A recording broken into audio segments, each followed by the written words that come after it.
Okay, councillors, I just got the big thumbs up from clerks, so I'm going to call this meeting to order. For our viewers, good morning. My name is Councillor Shelley Carroll. I'm the Vice Chair of North Community Council, and I'll be chairing the meeting today. The clerk has confirmed that we do have quorum, so I'd like to now call meeting 18 to order and welcome everyone.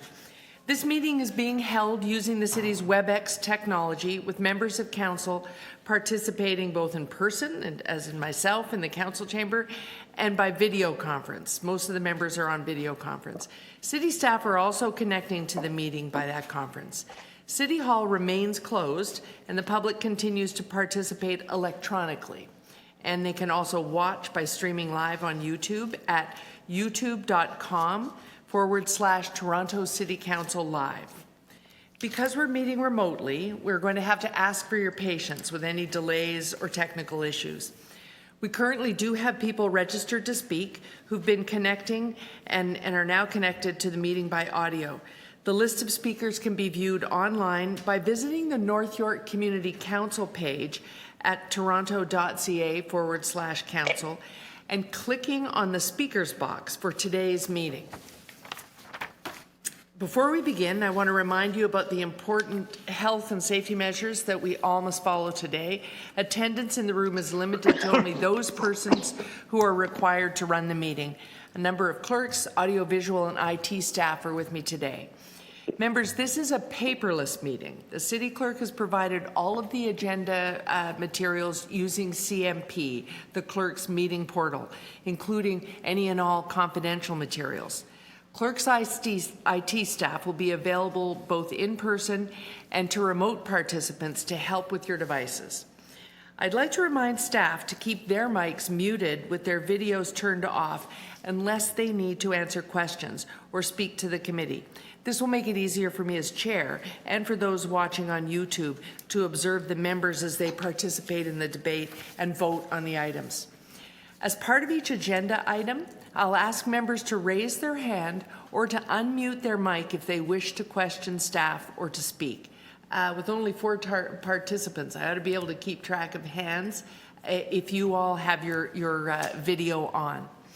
I'll then create a speakers list and we'll call on members when it is their turn to speak.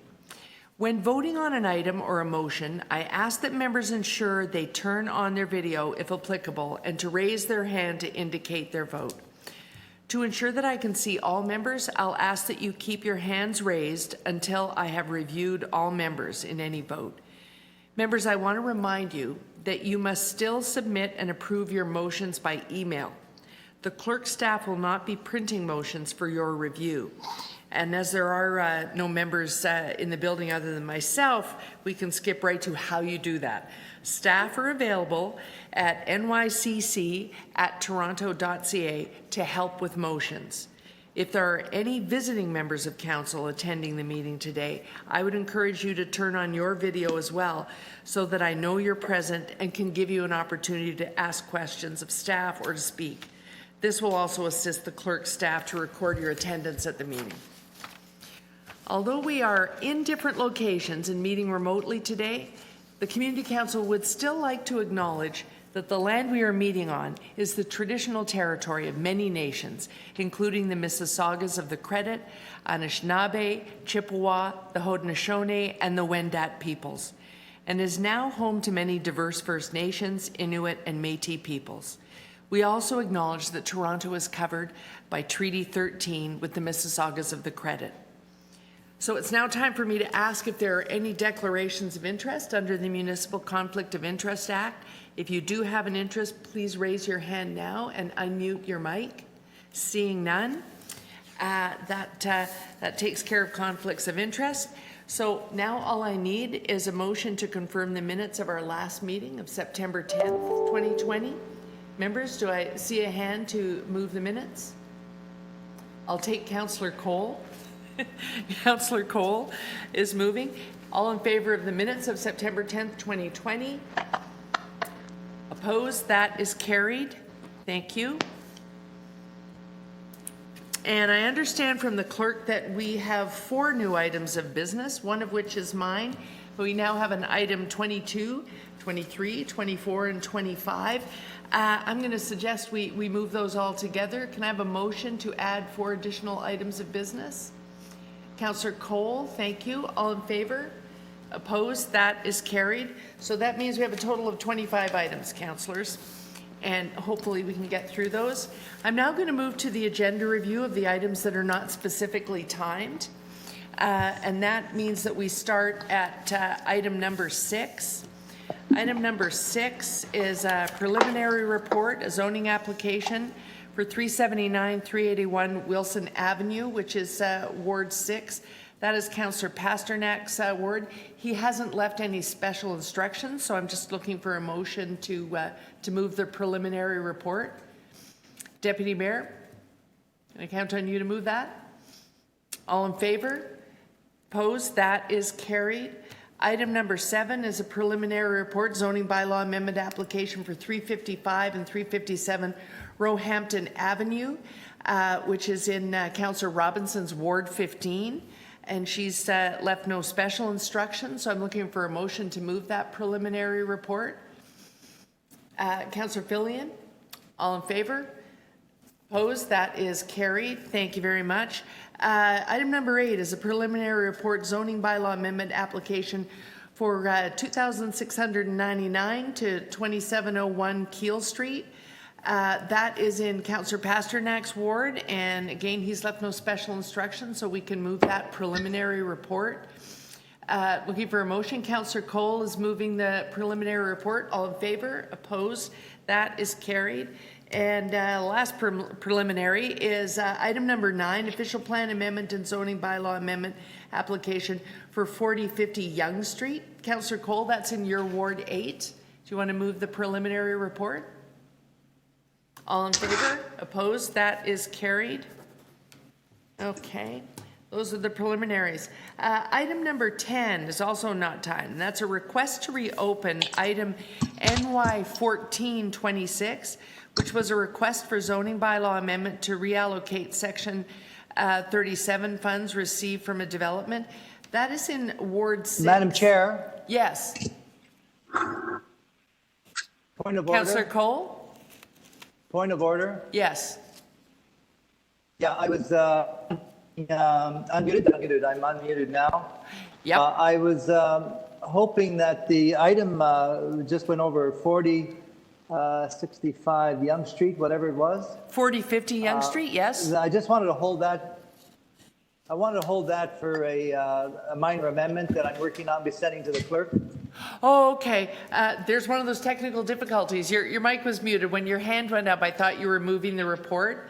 So we took a vote on it. So motion to reopen 4050 Yonge Street so that Councillor Cole can hold it. Deputy Mayor is moving reopening. All in favor? Opposed? That's carried. And I will hold it in Councillor Cole's name. Okay. Item number 10, which is the reopening. Do we have a motion from Councillor Pasternak? That might be a quick item.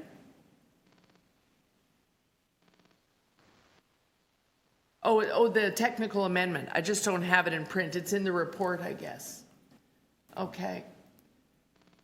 So, councillors, so it's just to, yes, so it's just to move the technical amendment, which is that there needs to be a consultation. So on item number 10, do I have a mover of the technical amendment in item 10? Councillor Cole, all in favor? Opposed? That is carried. Thank you.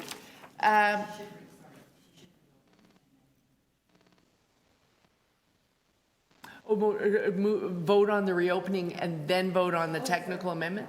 Oh, I thought I had. Sorry about that. I was thrown by going back to item number 9. So, councillors, I'm advised we didn't vote on the reopening. We need to vote on the reopening and then the technical amendment. So, first of all, on reopening the item 1426, all in favor? Opposed? That's carried. And then on the technical amendment that is included in the report, all in favor? Opposed? That is carried. Thanks. Item number 11 is a timed item, so I'm just going to skip over now to item number 12.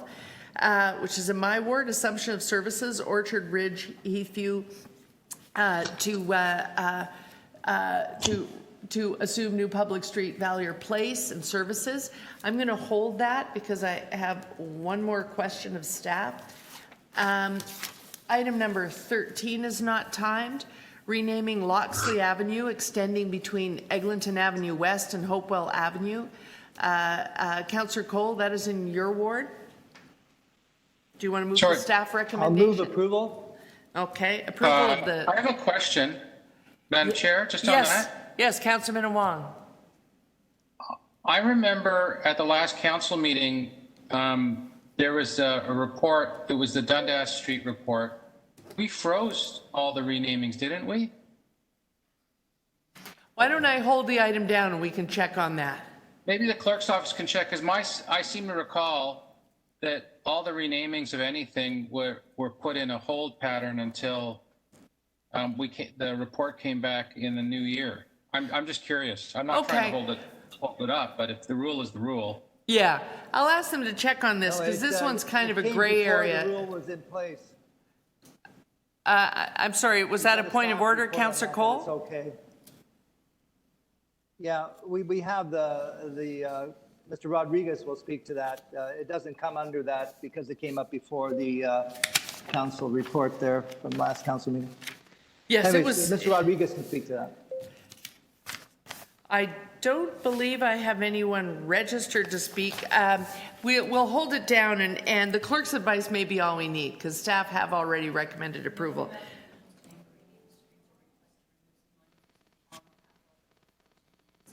Carry on. Oh, okay. So, councillors, what I'm hearing is that it's renamings received on and after October 1st, and so this would have had a report a report was created prior to that date. So I think we can go ahead with this one. Thanks for the clarification. You bet. You bet. Okay, so as it's in your ward, Councillor Cole, did you want to move the staff recommendation? Yes, sorry, I'll move you're Jimmy Wisdom Way. Okay. Okay. All in favor? Opposed? That is carried. Jimmy Winsome Way now exists. Okay, councillors. Item number... Yes, item number 14, traffic calming, Buxton Road, that is in Ward 6, Councillor Pasternak's ward. Staff recommending approval. Would someone like to move the staff recommendations? Councillor Minnan-Wong? Opposed? That is... No, you don't want to be the mover? Would anybody like to move staff recommendations? I don't move speed bumps. Councillor Cole will move them then. All in favor? Opposed? That is carried. Item number 15, additional speed humps. Castlefield, this is in Councillor Cole's Ward 8. Staff recommend approval. Councillor Cole, did you want to move the recommendations? On 15? Yes, I'll move staff recommendation. Okay. All in favor? I'll move staff recommendation. All in favor? Opposed? That is carried. Number 16 is timed, so I'm going to move to 17. 17 is a residential demolition application for 20 Patricia Avenue. Councillor Fillion, that's in your Ward 18. Did you want to move? Oh, is it timed as well? I didn't highlight that.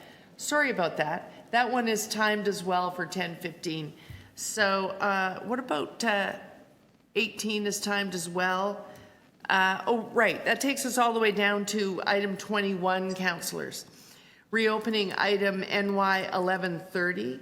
This is a request for a fence exemption at 2691 Bayview Avenue. This is in Councillor Robinson's ward. We have a memo from Councillor Pasternak that you should review. I'm going to hold this one down because I have some questions. Thank you.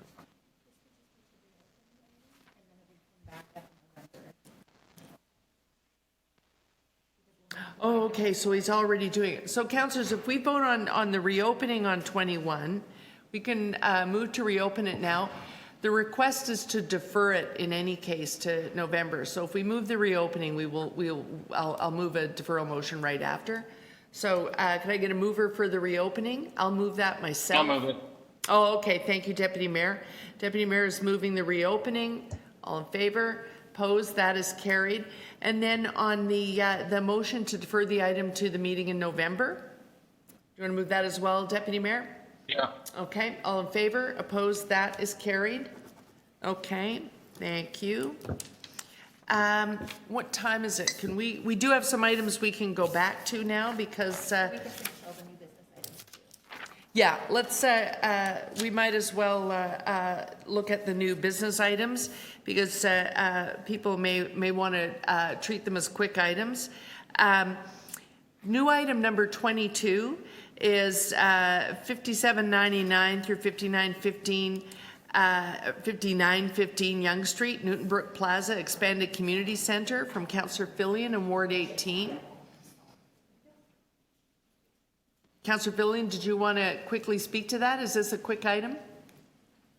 Yes, it is. It's just, it's a good news, quick item. It's just asking staff to explore making the community center larger at Newton Brook Plaza, where there's a development going on, and there was a relatively small, in fact, too small to use, really, a community center proposed. I think the applicant is favorable to the proposal, so I'm quite optimistic about it. Okay, so that's a report request in essence. Councillor Fillion is moving. All in favor? Opposed? That is carried. Item 1823 is Don Mills Center, an extension of the Section 37 terms. Deputy Mayor, do you want to move that? Is it a quick item? Yes. Okay. Yes. All in favor? Opposed? That is carried. And 1824 is representation at T-Lab for 160 Ellerslie Avenue. That's in Ward 18 for you, Councillor Fillion. Do you want to move that? Is it a quick one? Yes. Yeah, it's very quick. There was kind of a bit of a glitch at the committee. There was an appeal, and this is just asking the staff to look into settling the matter at an expedited TLAB hearing. Okay. So Councillor Fillion is moving that motion. All in favor? Opposed? That is carried. And lastly is an item from my Ward 17. It's 1825. This is Skymark Drive. This is being walked on even though transportation staff are in favor of it. It's rather urgent. It's a designation of a right turn lane in an existing intersection where there have been collisions. So I'm moving it as a walk-on quick item. All in favor? Opposed? That is carried. Okay. So that takes care of our new business items as well. So councillors, I'm going to go back to the beginning of the agenda, starting with the timed items that are for 9:45. Item number 1 is a zoning amendment application, and we do have some speakers for it. This is 755 Steeles Avenue West. We have 4 speakers on the item, so I'm just going to ask if we have those queued up. Is Jessica Moskowitz here? Yes, I'm here, Madam Chair. Thank you. Okay, I'll start your timer. You'll have 5 minutes to speak, and we'll keep track of that here. Actually, Thanks. am I able to? There it goes. It started. Okay. Go ahead, Jessica. Okay. Good morning, Madam Chair and members of Community Council. My name is Jessica Muskwood, and I'm a lawyer with Adam Brown's office. I'm here on behalf of the applicant Gull Construction Co. Limited. We're here in full support of the staff recommendations, and we want to thank staff for their hard work in bringing this application forward. I believe that you have a presentation that was submitted for your review. This is an application for a modest infill development on a site that's east of Bathurst on the south side of Steeles Avenue West. The original application that was filed in 2014 was for a 14-story condo building and a block of stacked townhouses.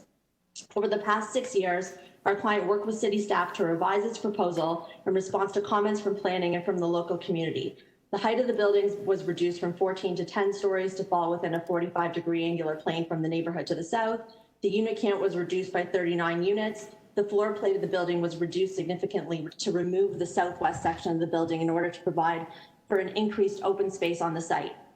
The proposal that's before you today includes 606 meters of public park, which is in full satisfaction of our client's Section 42 obligations, as well as an 1,100 square meter POP space, which will be secured for public access.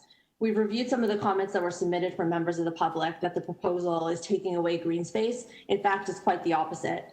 The green space that they are referring to is private property that currently has no legal rights of access to the public.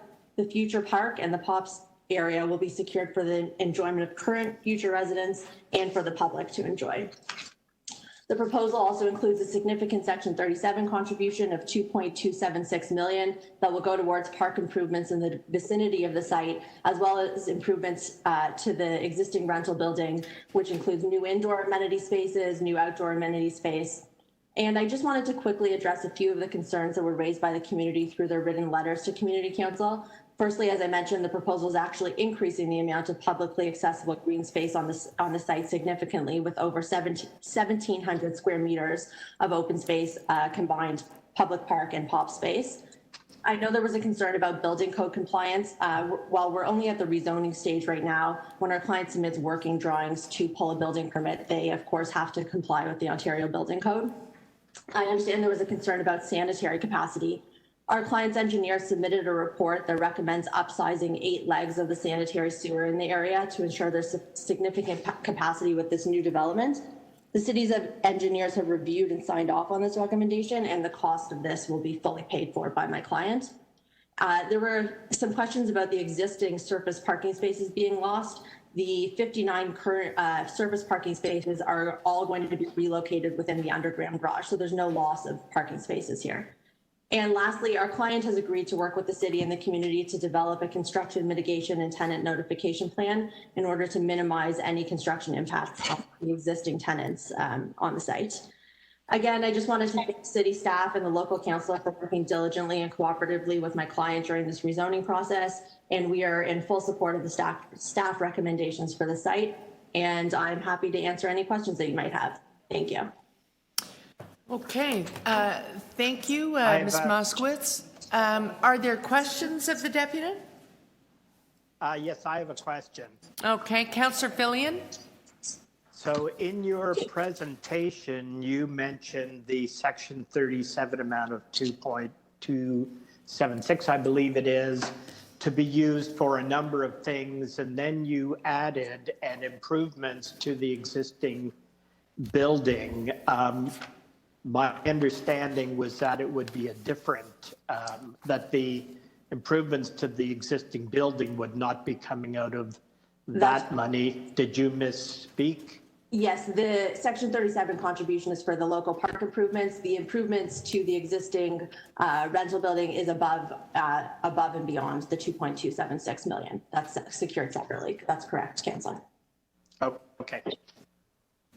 Okay, those are your questions, Councillor Fillion? Yes, I just want to verify that with planning staff, I believe. Okay, are there any other questions of the deputant? Okay, seeing none, I'm going to leave that question for when I have some more speakers, so I'll leave that question for when we move to staff. So our next speaker is Wilfred Lindo, President of the Village Residents and Ratepayers Association. Is Mr. Lindo ready? I am, thank you. Okay, Mr. Lindo, I can give you 5 minutes. Oh, 1 second, please, just in case, since we are paperless, I checked. It's a little different. The presentation that was mentioned, if people wanted to look at it online, is under the agenda, and it's listed as one of the emails. It's an email from Ms. Muskowitz at the very bottom of the item, so people can see it, including councillors. Okay, Mr. Lindo, you can proceed. You have 5 minutes. Thank you. Good morning, honorable members of the North York Community Council. My name is Wilfred Lindo, and I am president of the Village Residents and Ratepayers Association in the area. We purchased our home on Lease Terrace in May of 1974. This has been our home for over 46 years. As we were in the process of raising a family and before purchasing our home, We called the city to inquire about the wonderful green space across the road from us. That was intersection of Greenman Village Gate and Elise Terrace. The city's response was that the builder of 755 and 765 Steel was granted permission to build 2 apartment buildings that exist today, providing that they would not build any more on this vacant land. There were playgrounds, a swimming pool, trees, small hills where the kids played on the summer and tobogganed on the winter. I am sad to say that over the years, we have witnessed a deterioration of this small, beautiful area. There is no pool, no playground, just a concrete slab where the playground once was, and where the hills and trees are is a huge parking lot. The community is convinced that the developer is purposely trying to slowly deface the area by stripping down the property and its appearance. The Village Residents and Ratepayers Association invited our councillor, then Councillor Pasternak, to view the area. He was visibly taken back and was astonished by the small size of the area. In 1998, the Ontario Municipal Board rejected this developer's application. I urge you to read their findings. There's a lot of thought out wisdom in their final decision, denying any further development of the site. Please read it. It's not a one-sided decision, but as I said, was well thought out. And it talks about a small block of open space. It continues by saying the board considered the proposal to be too intense for the site selected, with the potential, if built, to destabilize the neighborhood, and that there is no net benefit to the community. And there's a lot more in this report, and which I can't go because of time constraints. So over the years, what are they saying? Did this land miraculously reproduce itself to make it bigger? The developer keeps resubmitting new proposals with minor changes to the original. And once again, ladies and gentlemen, here we are. It blows my mind to understand how you can increase an area by building on it and having more green space. In 2019 and 2020, we submitted detailed concerning questions along with close to 350 signatures, all objecting to this development. We have received some answers yesterday at about 5. There are still more answers to come. Our community will vigorously continue to oppose this development. To all the members of the North York Community Council, on behalf of our members of the Village Residents and Ratepayers Association, we're asking you, please, take just look at this proposal. You will find, as before, that the proposal is too intense for the area, and there is absolutely no benefit to our community. This has been going on for way too long. To conclude, the community urges you to put a stop to this extremely aggressive project. We sincerely hope that the Committee Council understands the validity and the importance of the community's concerns, and that you will stand up for the interest of those who reside in it. Thank you for listening. Okay, thank you, Mr. Lindo. Are there any questions of the deputant? Seeing none, I'm going to move on to our next speaker. Our next speaker is Lily Kitson. Is Lily on the line?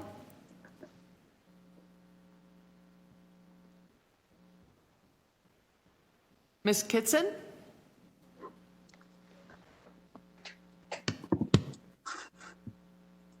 I'll go past her and I'll ask at the end. Christina, I'm going to butcher this name, Gerhoba. Christina, would you like to start by telling me how to pronounce your last name so I never do that again? Jobar. Girjabwa? So like Jobar. Oh, okay. Thank you. Thank you. So, hi, Christina. You have 5 minutes to speak, and then we'll go back and see if Ms. Kitson cleared up her connection. Good morning, all of you. I won't keep you very long. I just want to point some things. First of all, I consider that such a significant increase in population density in such a ridiculous small area will increase the exposure for all of us to pandemic outbreaks. Two, the existing infrastructure will be for sure impacted by adding so many new units. I don't think anybody consider schools around, schooling, water, not to mention that getting on the small village gate street, it's difficult at times, even more at rush hour, and adding at least 100 more cars will be a real challenge and potentially creating daily traffic jam and make us impossible to exit from our streets. The privacy of our property is invaded when accepting to have a 10-story building built so close to our houses. And also it will impact the rental property because it's very close to that one too. That part with adding a retail building, there are many retail buildings empty now. Why do we need another commercial building when we have close to big plazas? I don't understand very well. As I mentioned, the area is absolutely ridiculous, small to develop such to have such a big project there. And the only benefit, what I see, is for the builder. If this project will be approved, will have a negative impact on the homeowners and tenants in the area. And I assume the North York Community Council will consider, first of all, our health and safety and, the interest of the citizen in the area, and not to put money in somebody's pocket. So that's everything I wanted to say, and I trust that the North York Community Council will analyze this proposal and will put a stop on it because it's absolutely ridiculous. Thank you so much. Have a nice day. Okay, thank you. Mr. Jobar, are there any questions of the deputant? Seeing none, thank you for your comments. Has Lily Kitson got back on the line? Hello, can you hear me now?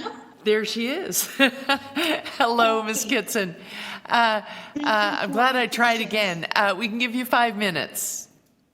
Okay, thank you for your patience, folks. Good morning, everyone. Absolutely. Good morning, Madam Chair and the community councils. I just wanted to comment on what Mrs. Jessica Smushkowicz said. She defined it as a modest development. I really doubt of this definition because I think we do have valid reasons to believe that the development is extremely intensive for this small area, for this small land of that is at 755 Steeles. The proposed buildings are extremely close to the street line and to the apartment building. And I know that the distances will be reviewed at a later time. But when you look at the plan that was proposed by the developer, you will see lots of things that you will question because the developer does not indicate the emergency exit at the eastern side of the building. And then at the same time, the proposed building that is a commercial building is only 3 meters from that. And the emergency exit is 4 meters. So how they're going to build it? They're going to block it? Like, it's really like really questionable because the architectural plan was resubmitted a couple of times and this thing is persisting there. So why would you not indicate the emergency exits in the building? And strangely enough, on the south side, the emergency exit is indicated. However, on the east side, where the commercial building is proposed to be just 3 meters from the 755, the emergency building is missing. So that is really concerning. Like, why is it so like kind of inaccurate representation, right? And then, so that poses serious health and safety concern in case we have emergency in the building, how people are going to evacuate. So this is, we have no answers for that. We also have some concerns about sewer and plumbing system condition in the area. And we know that the developer submitted some reports just recently as well. But if we refer to the inflow infiltration reduction proposal that the developer did in 2018, the developer mentioned that the existing municipal sewer system in the area has been operating above capacity, which is very true, right? We also agree that the developer, like it's not plausible for the developer, right, to fund such improvement because the improvement will have lots of, cost to it, and we know that.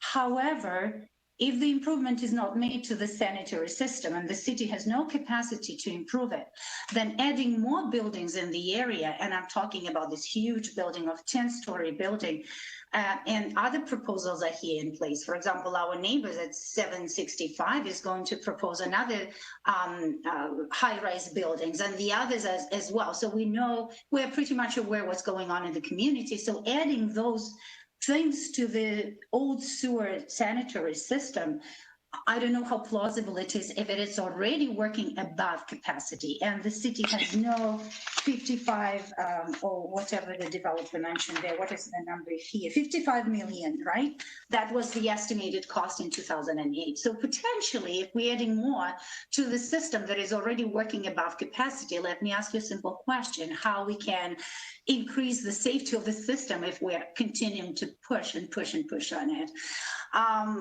So that's another concern here. And I know the developer is talking about stormwater management. When I'm not talking about stormwater management, I'm talking about just the plumbing system that is extremely old, has not been renovated for decades. And when we're adding up more, what's going on?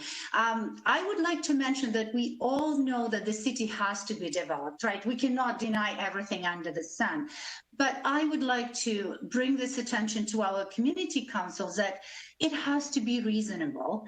I understand the developer can, proceed with their townhouses on the land, because, there are townhouses proposed, 10-story building and commercial building. I understand townhouses, that makes more sense. But this huge building, when you look at the area and when you come on the physical site, you will be absolutely convinced and astonished, like Councillor Pasternak, when we brought him in, when we were trying to show, he was absolutely astonished, like, oh, okay, here, like on this small strip of land. You will ask yourself this rhetorical question, trust me.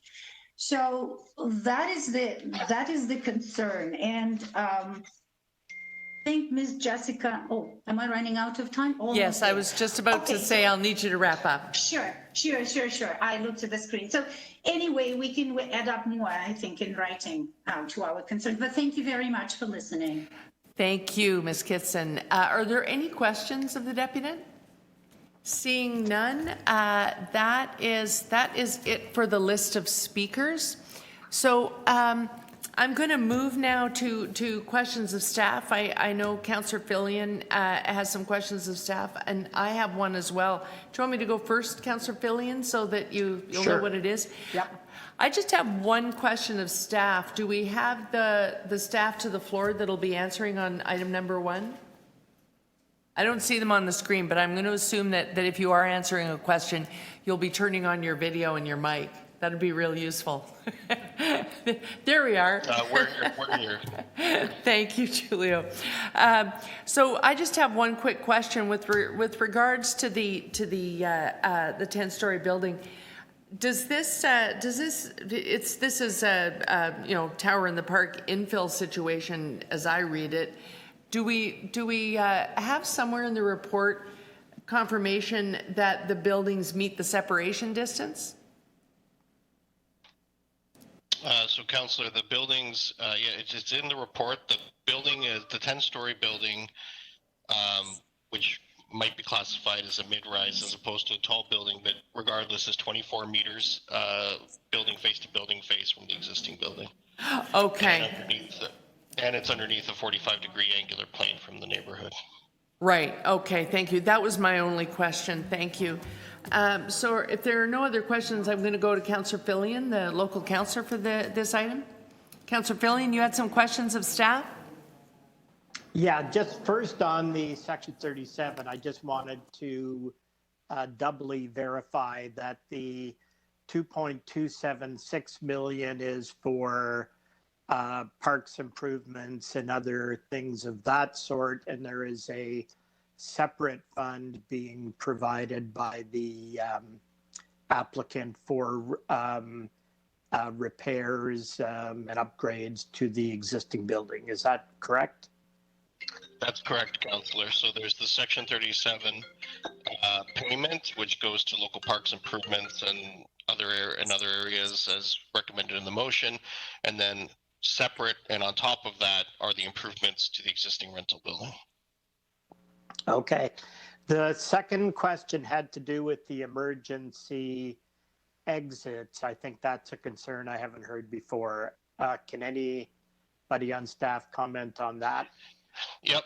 So there's there is an emergency exit. It's actually shown on the underground plan. It's not shown on the ground floor plan. It's a bit of a miss on the drawing.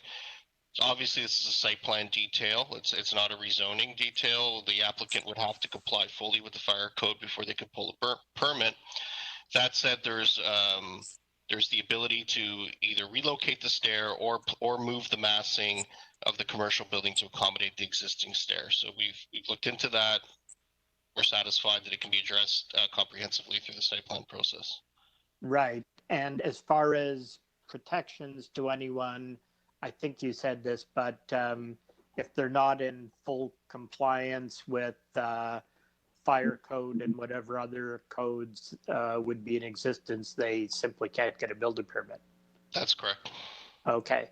And the issue of the sanitary sewer, can someone speak to the current capacity and whether we are running out or have run out, and whether there is any capacity issues with this development? Yep. So the deputants are quite correct that there are currently capacity constraints, and there would not be sufficient capacity for this development were the applicant not agreeing at their own expense to upgrade the sanitary capacity. So this has been reviewed by our engineering construction services staff. They're satisfied that the proposed upgrades, which are significant and of significant expense to the applicant, are sufficient to the task of accommodating this building, and those improvements have been secured. Okay, thank you. Are those your questions, Councillor Fillion? Yes, they are. Okay. Councillors, I'll move to speakers now to the item. Are there any speakers to the item before I let the local councillor wrap up? Seeing none. Okay, Councillor Fillion?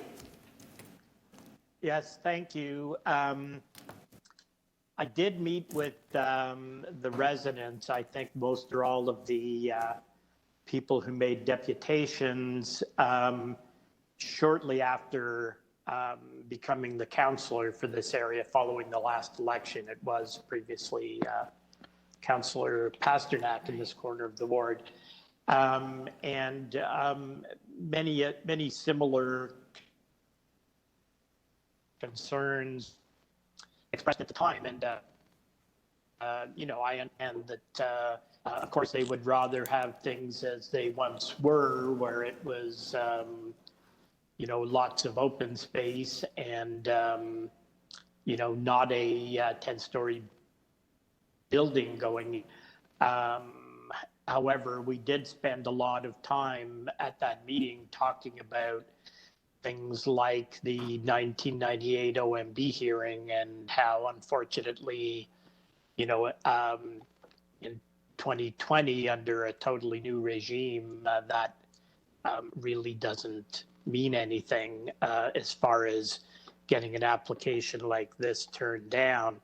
On the green space issue, unfortunately, this is one of those cases where at one time it was open space and people kind of considered it a park. Unfortunately, the city never secured any of that, which perhaps should have happened many decades ago when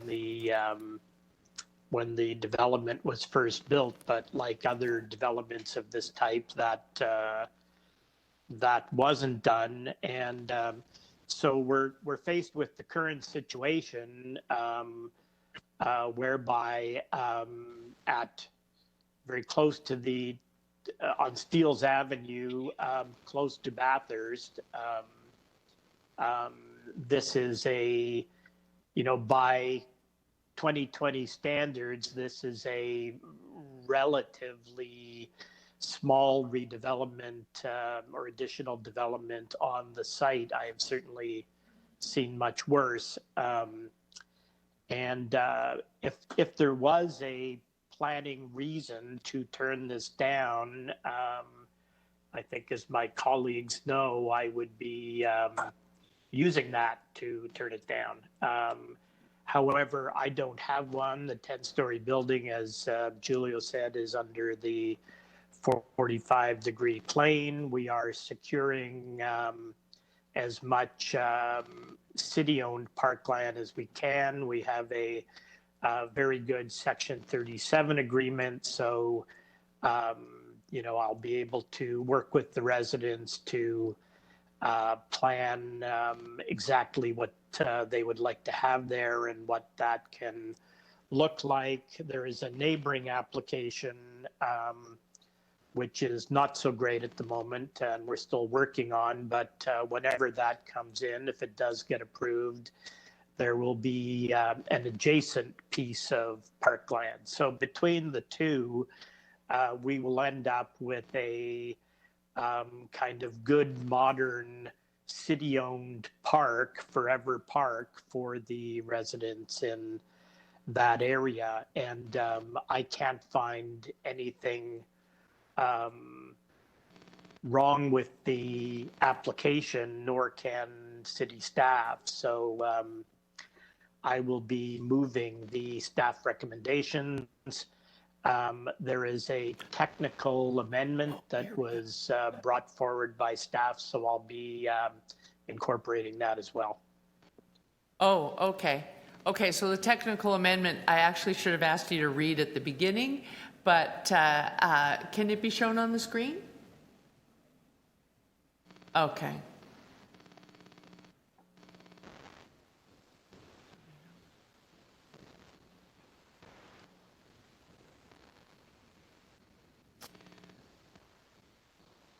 Okay, and is that it for speakers? Okay, then councillors, we can go to a vote on the items then. First on the technical amendment. Councillor Filling's moving a technical amendment. All in favor? Opposed? That is carried. And on the item, all in favor? Opposed? That is carried. Okay. Thank you very much, Councillor Filling. Item number 2 is final report, draft plan of subdivision application for 25 St. Denis Drive. This is in Councillor Minawong, Deputy Mayor Minawong's ward. We have a couple of speakers first. Do we have them on the line? Sarah Shakin Sajindikov on the line? Oh, okay. Our first speaker does not appear to have dialed in. Dmitry Popov. Dmitry is with us. Mr. Popov, are you there? Madam Chair. Madam Chair. Yes, 1 second, please. Deputy Mayor Minawong, you had a point of order? Is there, just following practice, is there anyone here for the applicant? We should hear from them first, if there is. Okay, no one has registered unless they All right, well registered then- somewhere else. Nope, just checking. Thank you. Okay, thank you. Mr. Popov? Are you there? Yes, I'm online.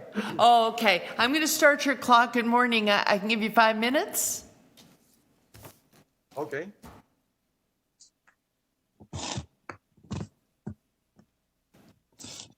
Good morning first. My name is Dimitri Popov. I'm director of the Tenant Association at 25 St. Denis Drive. I'm also community activist working for the benefits of our community.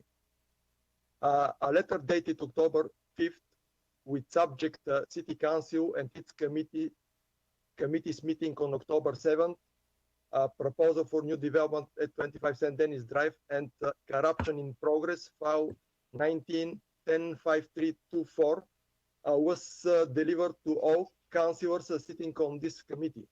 The letter was sent as a submission for this hearing. Could you please acknowledge that this letter is on the file and part of the President's application? Yes, the submission you're speaking of is available. We're a paperless meeting today, but it is attached to the item on the agenda so that we can see it as members and the public can as well. Thank you. So I can continue.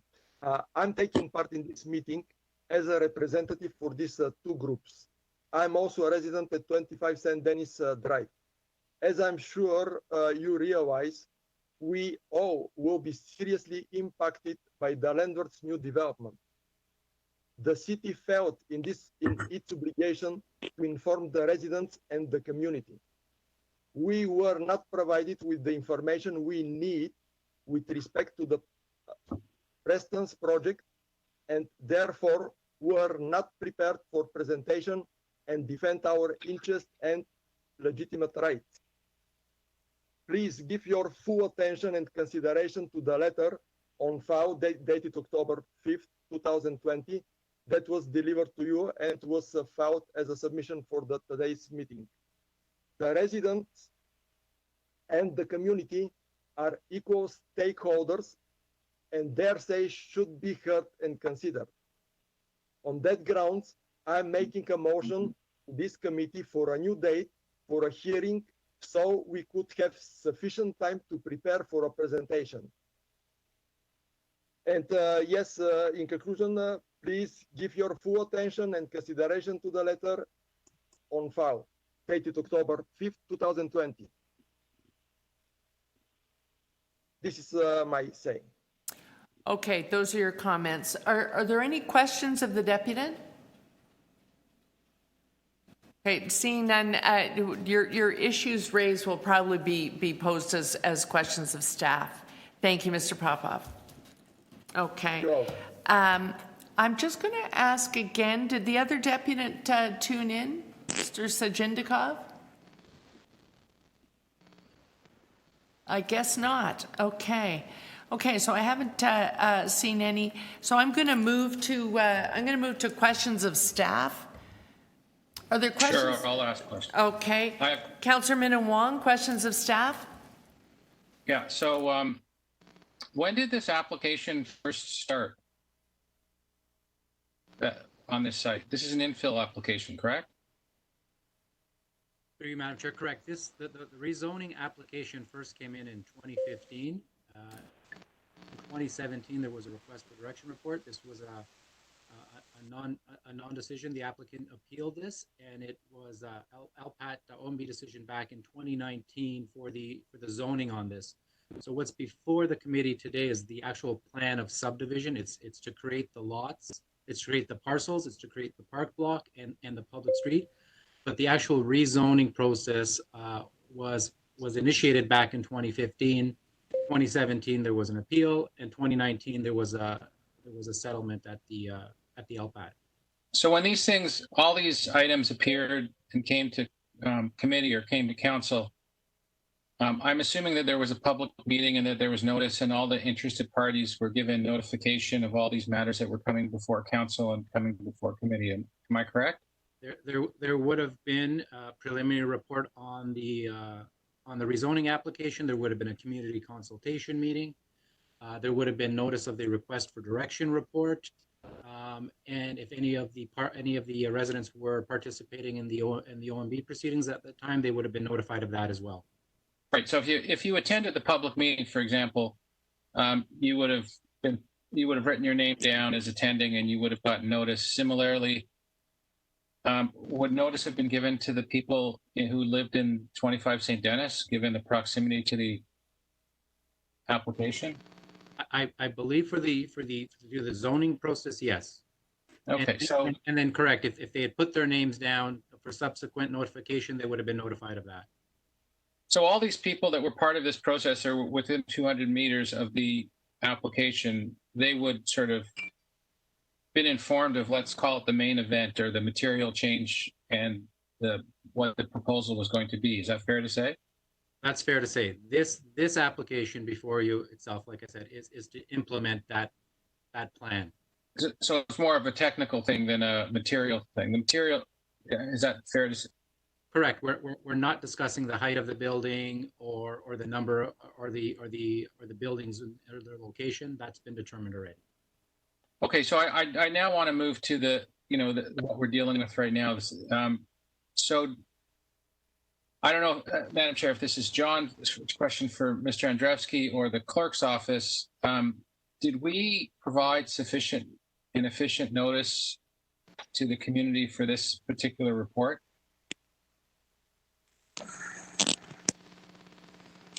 If I can jump in, sir, Jessica Braun from Legal. I did discuss this with the clerk. I did discuss this with the clerk's office, and my understanding is that sufficient notice as Oh, she froze. Sorry, this is a pretty important answer, and our speaker froze. We'll just give her a minute. Madam Chair, can I actually rephrase the question? Well, actually, I wonder if you would like. Because I'll rephrase it anyway when she comes back on. Why don't you? Oh, well, actually, councillors, if I can have a minute, why don't we pause? I'm going to let Ms. Braun get her text sorted out because, unfortunately, just as I was going to questioners, we had one more late registration to speak. So I'm going to suggest that we honor it just this once, and then Ms. Braun can get herself reconnected. Okay?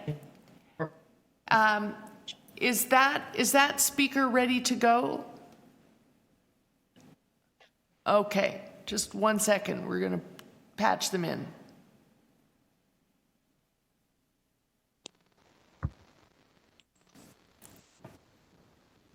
Hi, good morning. Can you hear me? Yes, we can. If you want to introduce yourself, because I don't have it in print, and then you have 5 minutes. Great, thank you. Yes, I registered last minute. My name's Maud Nass. I'm a resident at 25 St. Denis. I've been living here for about 10 years now, and me and other residents in this building have been enjoying the green space behind our building for walking dogs, playing with our children, and we're opposed to the new development that's going to take over this space. I would like to ask council to comment on whether the developers meet the separation distances of the buildings, because it looks like such a small strip of land, and I don't know how they're going to fit 2 high-story buildings and a series of townhouses in this strip of land. There's already at least 4 or 5 high-story buildings in the area, and I believe that this development's going to have an adverse impact on our community. It's going to increase our exposure to COVID-19 and have an adverse impact on our mental health.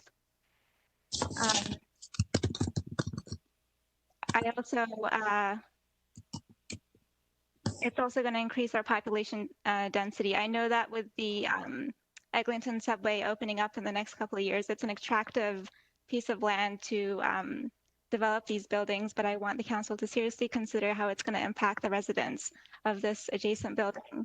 Some of these residents have lived in this building for many years, so it's going to be very difficult for them to adjust to the new changes. If in fact we're not able to oppose this development, I ask that the developers provide us sufficient notice to be able to vacate the premises. I know that There's a community of misophones that live in this building. For those not familiar, misophonia is a neurological condition that causes fight or flight response to loud noises, and construction noises being one of them. So we'd like to ask for advance notice so that this community of misophones can find a new place to live. Thank you. Okay, thank you very much. So we're going to go back now. I'm cutting off the speakers list now, and I'm going to go back to questions of staff. And Councillor Deputy Mayor Minnan-Wong had the floor. Is Ms. Braun back on? I am. Okay, Madam Chair. let's go for it. Do you want to rephrase your question, Councillor Minnan-Wong? Can I modify my question? Yes, you can. So I probably asked, I'd like to modify my question to be a little bit more precise and also a little bit less precise. I asked you, have all the rules been followed? And I think you were going to say yes. There are the rules that are required, and then there's the practice that's used by the city. So my understanding is that the rules may have been followed, but in terms of practice, we may not have properly followed the practice. Can you comment on that, Ms. Braun? I can. Through you, Madam Chair, indeed, the rules in the Planning Act were followed, so the requirements of notice were given. Clerks does have a best practice rule where they take it upon themselves to notify any tenants living on site of planning applications. That's their general practice. Accidentally in this event, that was not done. So that extra thing that clerks usually does did not happen this time, simply by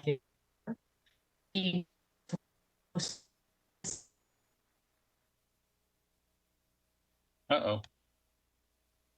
Can you hear me? I think I got my answer, Madam Chair. Oh, there she is. Can you hear me?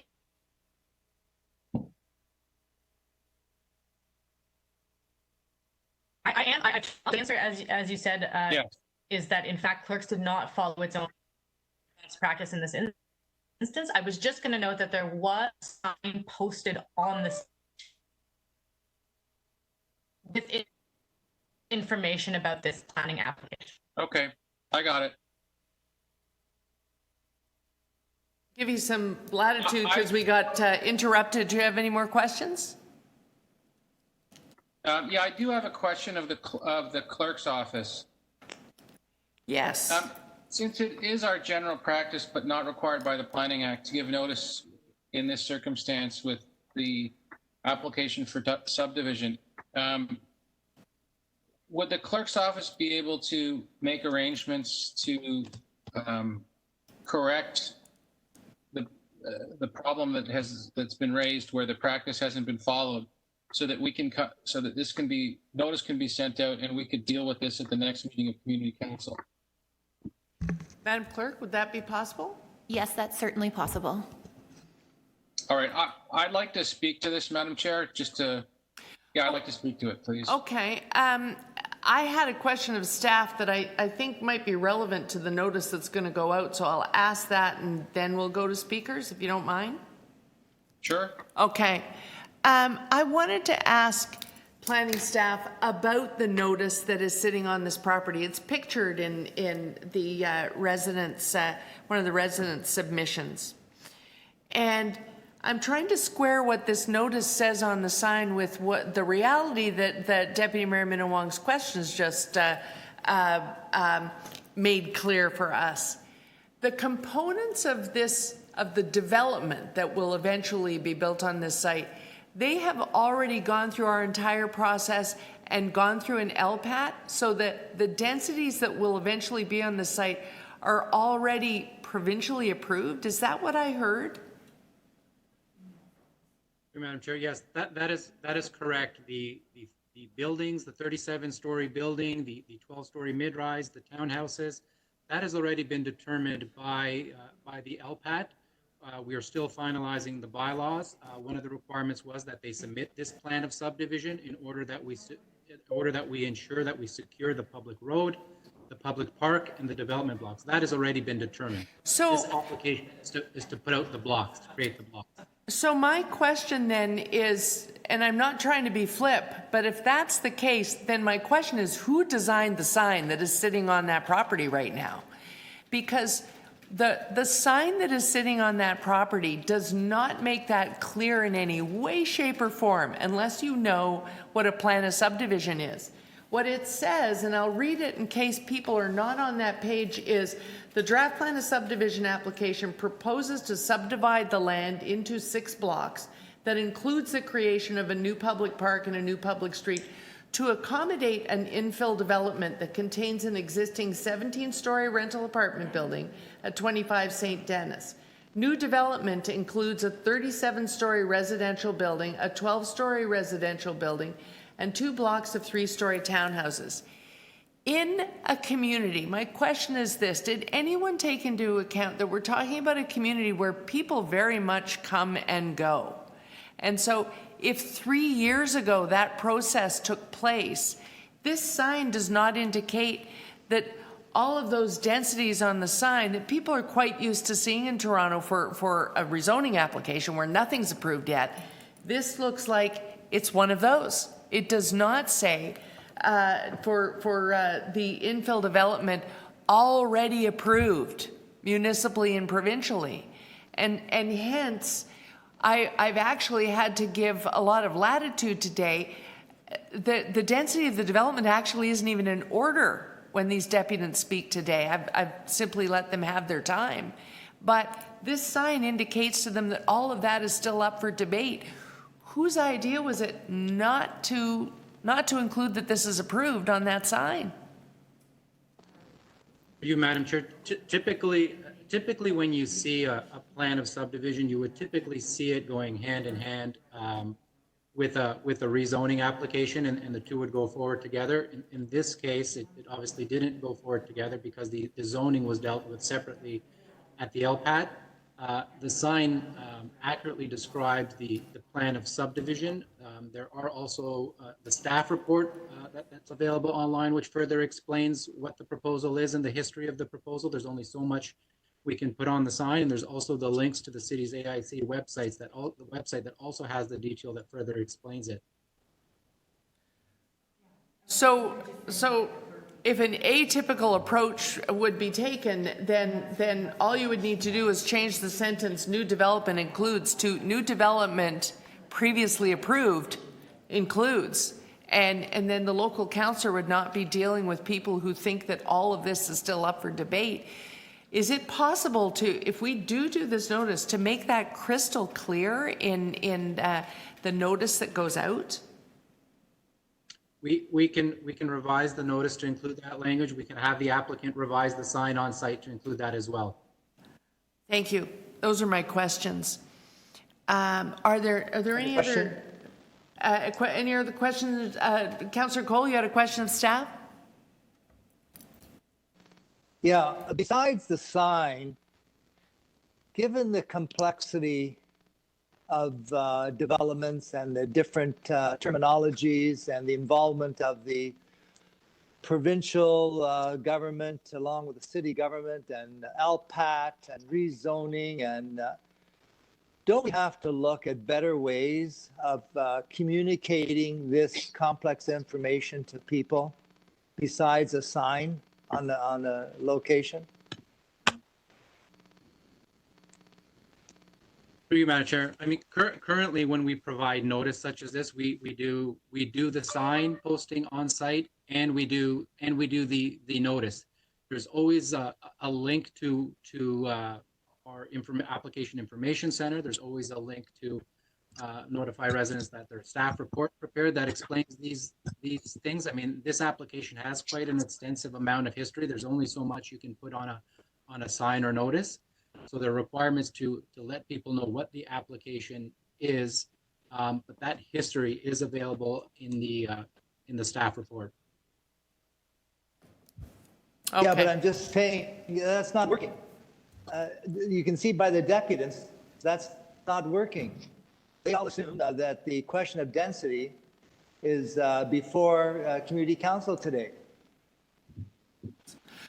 What are we going to do to basically enable people to understand that this process is fraught with all kinds of history and complexity? What can we do better besides the sign and telling them, referring them to staff reports? So, Councillor Cole, I'm going to intervene there. And perhaps I took us down this road by asking specifically about this one. But if we want to really improve the policy for what we put on signs and what we put in notices, if we want to make a more general change, that actually isn't a matter for community council, it's a matter for planning and housing committee. But we have heard that they can make an edited change to this one. Does that suffice for now? Okay, thank you. Are there any more questions of staff? Seeing none, Councillor. Thank you, Madam Chair. I'm going to move deferral of this to the next meeting of Community Council and instruct staff to send out proper notice to the residents in the building. Madam Chair, I'd like to say a few things. Firstly, I understand their concerns. In fact, this is the description of this application looks like a tower in the park application. I'm one of the people on council. I think I might have been one or two of the only people that voted against tower in the park because I saw it as a Trojan horse for extra development, and it has a significant effect in the Don Mills community. So I at a certain level, I can agree and sympathize with their feelings. The second piece that I will say is that rehearing this decision was made in 5 years ago, and what we have before us, we're not going to rehear whether this is right for this, whether the residents want this or not. That decision was made through a public process, through this council, through this committee, and through this council. So that being said, I can understand because of the confusion of reading what is fundamentally more of a legal commentary and description on a sign or on a notice. It's quite understandable that they would think that they would have another opportunity to critique or lodge their opposition to this application. That's not what this is for. But I do believe because of, this decision was made by led by the previous councillor, Councillor Burnside, not myself. That being said, given the sensitivity to this and given the fact that we'll only have a delay of another 30 days, oftentimes process is equally as important as the material decision. So I'd like to make sure that we cross all our T's and dot all our I's and bring this forward to the next community council meeting, and be assured that we have followed both our practice and what we are legally required to do. So I'll move deferral to the next meeting. Okay. For Councillor Minawong's residents who may be listening, he's very much on the record. It's tower renewal that he voted against, though. Towers in the park, unfortunately, exist all over Flemington Park. That's the planning concept. Tower renewal is what's happening on this site. And you're right, you're very much on the record as being opposed to this type of development. So unless there are other speakers to the deferral, I'm going to go ahead and take a vote on it. All in favor of the Deputy Mayor's motion to defer for a month? Opposed? That's carried. Okay, thank you very much. Item number 3 is a final report, also in Councillor Minawong's ward, final report, application to lift a holding provision. We have just one deputant here. I believe it's probably a representative of the applicant. Am I correct? Mr. Rendell, are you representing the applicant? Yes, I'm the applicant and agent for the owner, OSSTF. Okay, and if it is the intention of the local councillor and the members to follow staff recommendations, do you still need to speak? No, I simply registered in case there were any questions or I could answer anything for the committee. Thank you. That's very helpful. With the staff recommendation. Councillor Min Wong, Deputy Mayor, is it your intention to move the staff recommendation? It is, Madam Chair. I just say it's a pretty big application. You know, where they're setting up is a somewhat depressed commercial area. So I think their involvement and their decision to move forward with this project is positive, and there's nothing that I would like more than to have the OSSTF have their headquarters in my ward. Duly noted. They have to put their signs and store their signs someplace. So the councillor, with that aside, the councillor is moving the staff recommendations. Are there any speakers to that? Seeing none, I'll take the vote. All in favor? Opposed? That is carried. Thank you. Thank you, Mr. Rendell, for being there just in case. Okay, councillors, we can move on then to item number 4. Oh, do I have a? Oh, that's in Councillor Cole's words. Another one.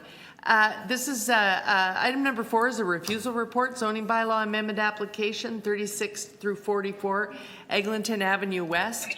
I don't have a speaker. Are there questions of staff on this? Councillor Cole? Yes, if I could ask go ahead. Staff some questions. We're talking about a 65-story tower in one of the densest parts of Toronto, Yonge and Eglinton. Given the impact of this, what's the history of this, the brief history of this site? Through you, Madam Chair, the application was approved through the Ontario Municipal Board for a 39-story tower. The property has sat for quite some time. It has changed ownership. And now we have an application under the new Yonge Eglinton secondary plan for a 65-story tower. It is in the Yonge Eglinton Crossroads character area. This character area anticipates a height of 65 stories right at the 4 corners of Yonge and Eglinton. This property is located at the northeast corner of Yonge and Duplex. In staff's opinion, the tower is too tall and too dense for this small property. Yeah, so they had approval at the former Ontario Municipal Board for 39 stories, right? That is correct. Now they're coming back for 65 as a result of the rejection, I guess, of the local Midtown and Focus secondary plan that was changed by the province. So now they can come back and ask for 65.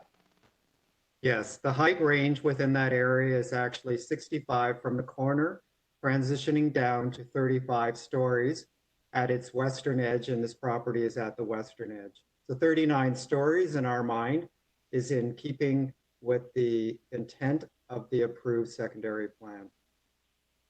Where this transitions upward rather than downwards away from the corner.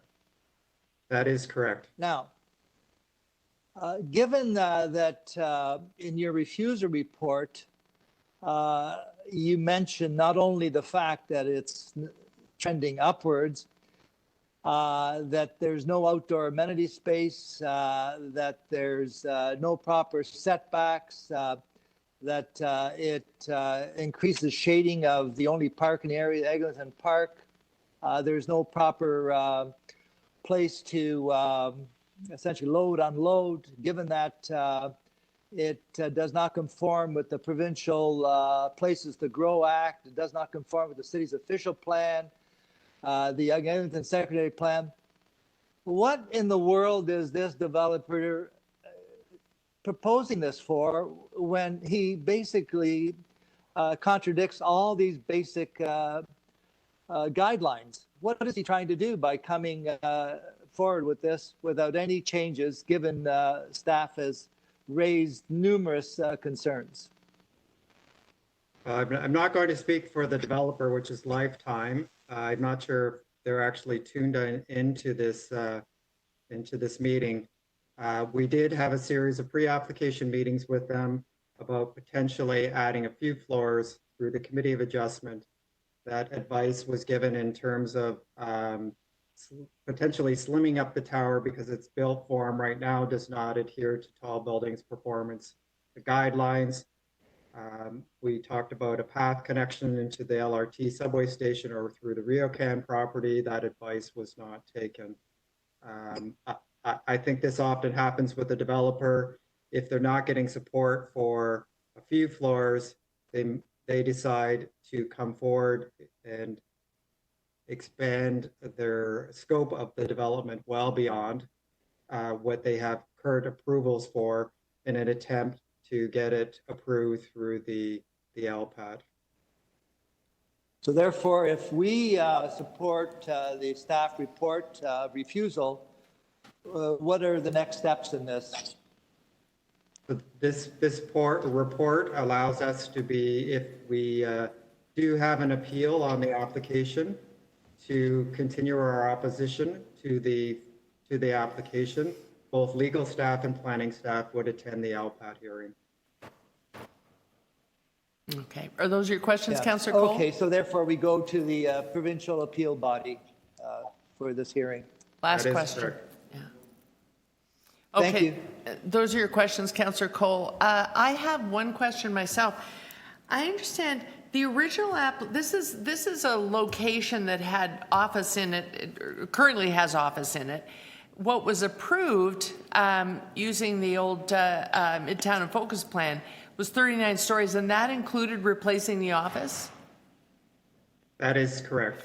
So I understand that this one, the applicant does not want to replace any of the office, but this isn't, technically, this isn't what we call designated employment lands. Do we have any special arrow in our quiver that can, going to LPAT with a refusal report, that we can really hinge this argument on this block must have commercial and office, and that there has to be full replacement? Yes, we do. We have the policies in place for the Young Eglinton Secondary Plan under OPA 405 that require office replacement to occur on this property. It is within the Young Eglinton Growth Center. So this is a prime location for office space. It potentially could be directly connected into the RioCan Center and or the LRT and subway station. So it makes it an ideal location for as much office development that we can get on the property.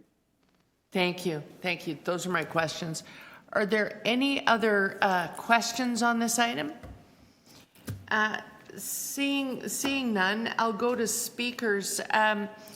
Councillor Cole, I'm assuming that you want to speak. I just had one comment. Do members wish to speak on the item? Seeing Deputy Mayor, I don't see. Councillor Fillion doesn't seem to want to speak. I'm just going to make one brief comment that we all need to support planning staff and the local councillor in this item, because the 65 stories you could debate all day, but the affront of not even contemplating that we need to keep our office in this place, not being willing to invest in the connection to the crosstown station and the subway station. There are so many reasons why this application not only has to be a refusal report, but this has to be our biggest battle. We really can't lose this one. The good news is we sometimes do win at that hearing. If we do not win this one, it's going to be a very bad sign that the aggression that we read into Bill 108 of the current government is a very big crisis for this city's planning regime. So I look forward to, if we have a unanimous refusal from Community Council, a unanimous refusal coming out of City Hall, this one has to be won, or we have a really big problem with the current provincial administration's Planning Act. Those are my comments. I'll move to the local councillor now. Councillor Cole. Yes, I couldn't agree more with the chair and her comments. You can imagine what an affront this is to a community, especially in the Young Eglinton area, which has seen densities that are greater than the city of Boston in one intersection of the city. And on top of all this, we've been overrun with the construction of the Eglinton Crosstown, which is going to go on for another 3 years. We've had to put in a construction safety plan because we've had people run over and killed by dump trucks.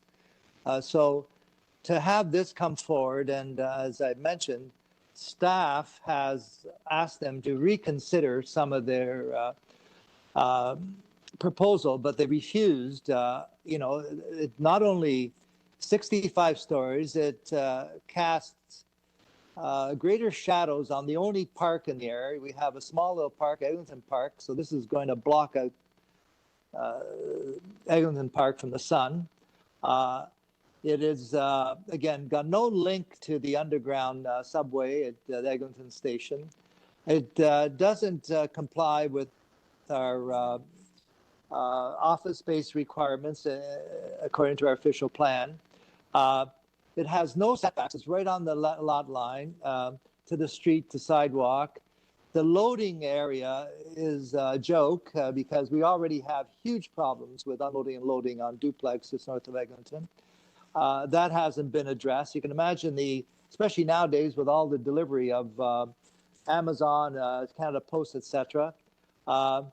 It doesn't comply with the provincial growth plans, the city official plan, and on top of it, there's essentially no amenities. It is such a small site, and the audacity, they already have approval for 39 stories, and then to come back and ask for 65 stories on this very problematic corner. So the only challenge we have now, this is obviously an attempt by the developer to go over City Council and to the, I call it the hyper OMB that's now in place that most people don't really know about. It's called LPAT, but it's the OMB on steroids. So they're gambling, it assumed, to go there and see if they can get the rubber stamp. In light of the fact, too, that the official plan amendment that got changed, we had the Midtown in Focus plan, which was a community consulted plan. It was thrown out by the province, and they brought in this 405 secondary plan. It doesn't even comply with that. So I just find this is not only precedent setting for not only Yonge and Eglinton, it's the tallest building proposal north of Bloor Street. We've never had one 65 stories. So if this goes in at 65 stories here at this corner, and it wins at the hyper OMB, I'll tell you, I would just ring the alarm bells throughout the city of Toronto of what is to come. So this is a very important test case, and that's why we've got to support the staff recommendation to refuse this absolutely and send a signal that this is just not acceptable. Thank you. Okay, so on the refusal, do you want to record this vote, Councillor Cole, so it's there by name? Yes. Okay. Recorded vote, please. Okay, so on a recorded vote, I need you to raise your hands and then we'll start calling out the names.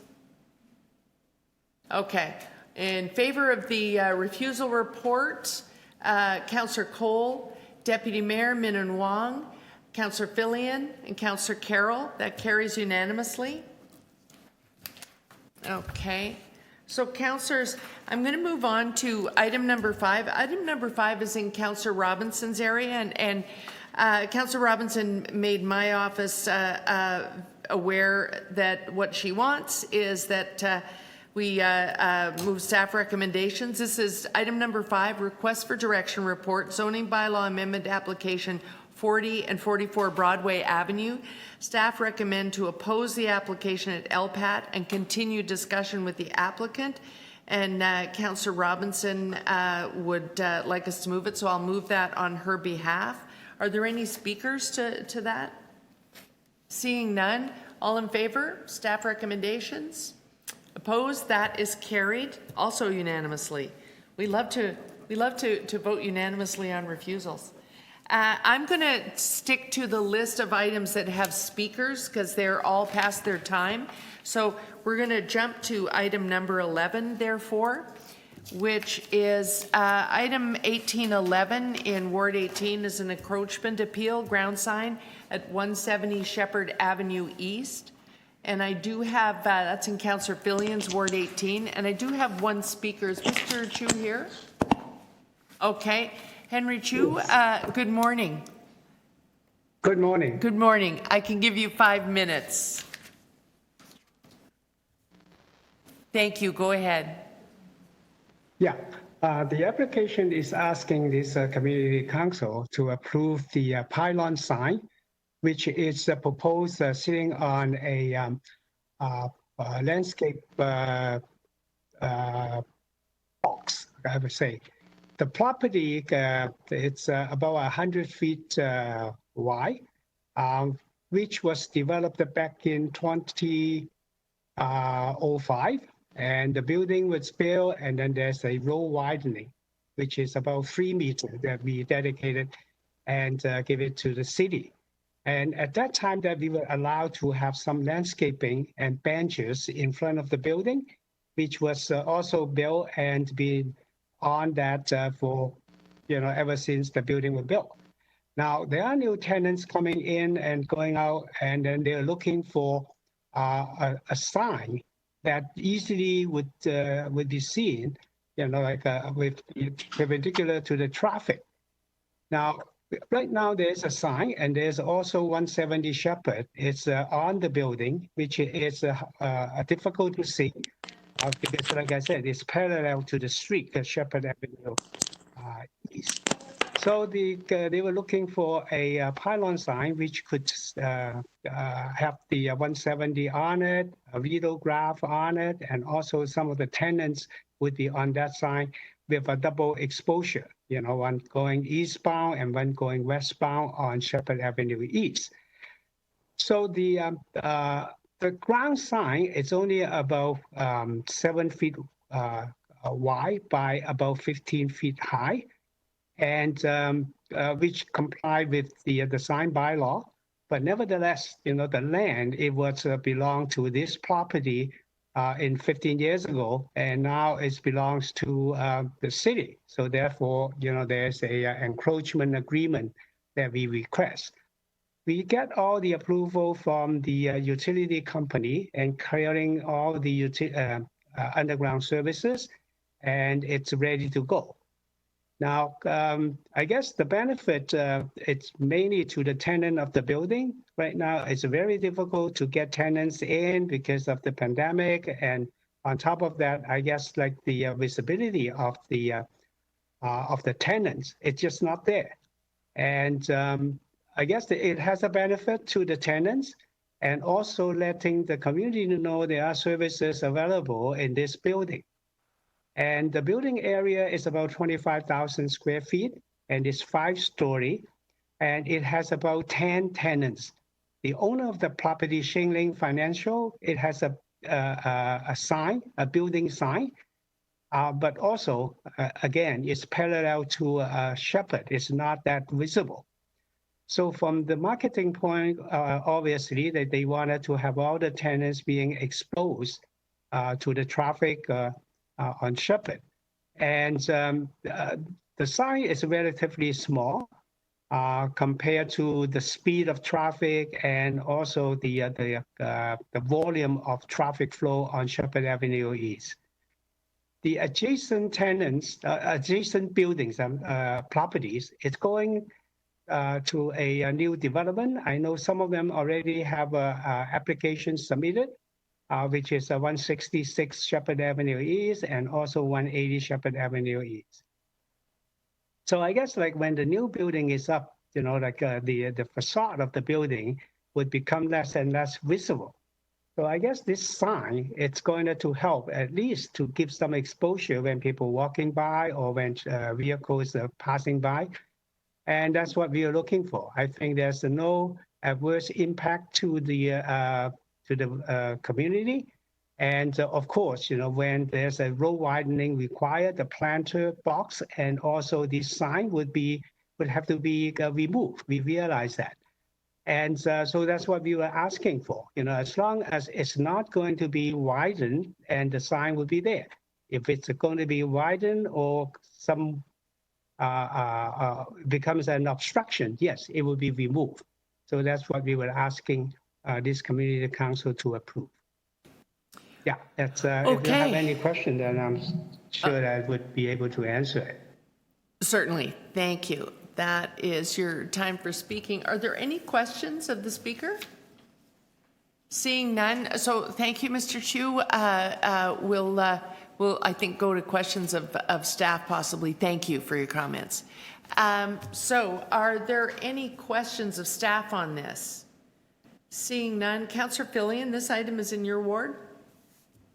Did you want to speak? Yes, thank you. I'll move refusal. I mean, of course, the property owner would want to put up as big a sign as they could to have people who are driving by on Shepherd Avenue see what's going on in their building. Every building on Shepherd Avenue would probably want to do the same.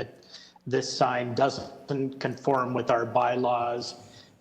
Shepherd Avenue, both sides of Yonge, is currently a dog's breakfast. It is not an attractive area. We have brought in a secondary plan on the west side, and hopefully we'll be bringing in a secondary plan for the east side, if not this year, then early next year. And, you know, we need some, in addition to some good development, we need some good design and conform to things like signs. And you know, we don't want to approve pipe. Right. Oh, I think Councillor Fillion's screen just froze. There we are. So your screen froze for a minute there, but essentially you're moving staff's recommendation number 1. Yes. Yes. Okay. Are there any other speakers to the item? Okay, seeing none, I'll take that to a vote. Councillor Fillion's motion, which is staff recommendation number 1. All in favor? Opposed? That is carried. Okay. Okay. Councillors, I'm going to jump now to, we're getting through the timed items. I don't have a speaker for 2016 though, so I'm going to move to 2017 because we have some speakers that have been waiting. So item number 17 is the residential demolition application for 20 Patricia Avenue, and I do have a registered speaker for that. Is Mr. Greenaway ready to go? Oh, Mr. Greenaway is not here right now. Well, we're on the item, so let's do this, and perhaps we'll go back and do 16 so that the demolition applications are out of the way. So item number 17, 20 Patricia Avenue. Councillor Fillion, the speaker's not here, so did you want to move recommendations? Yes, this is a very easy refusal. It is right next to Yonge Street in an area where that is experiencing redevelopment. Obviously, this property will become part of a land assembly, which is fine. As, you know, hopefully it will be a good development, but this is some attempt to evade rules around demolition, possibly around tenant protection, depending on what assembly there is. So this is kind of a slam dunk refusal. Okay, so again, you're moving staff's recommendation number 1, refuse the application? Okay. Yes. All in favor? Opposed? That is carried. So we might as well do 16 as well, which is, this is in Councillor Pasternak's ward, and he gave me instructions on this.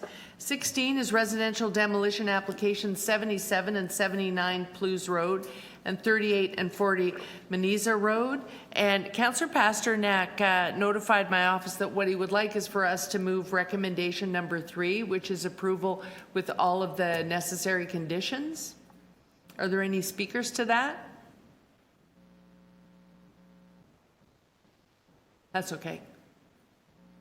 Okay. So if there are no speakers to that, I'll put that one to a vote then. So it's recommendation number 3, approval with all of the conditions for site cleaning. All in favor? Opposed? That is carried. So that's both 16 and 17. We have just on a point of order, Madam Speaker. Yes, Councillor Chair. Fillion. Councillor Cole, I see, just returned to the room, so I'm concerned about the votes on the 2 in my ward that perhaps we didn't have a quorum. So if that's the case, can we redo them? Councillor Cole, were you listening to us on earbuds? We couldn't see you in the picture. Oh, sorry, you're on mute. Switch. Sorry, you're still muted. There we go. I apologize. I had to go to the washroom. Oh, okay. So, councillors, I have bare quorum. I need you to let me know if that's going to happen, because we actually should stand items down and not take their votes, because we are it, the 4 of us. Out of an abundance of caution, which numbers are those, Councillor Fillion? Help me out here. Which ones do we need to take?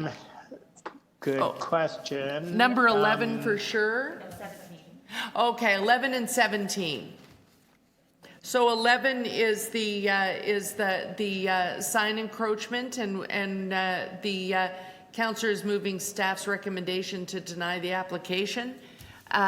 So I'll take a motion to reopen, because we're going to retake the vote. Motion to reopen from Deputy Mayor Minnan Wong. Sorry? Yeah, I don't think we need to, well, if we needed to reopen, then we'd be fine. But anyway, sure, however you want to do it.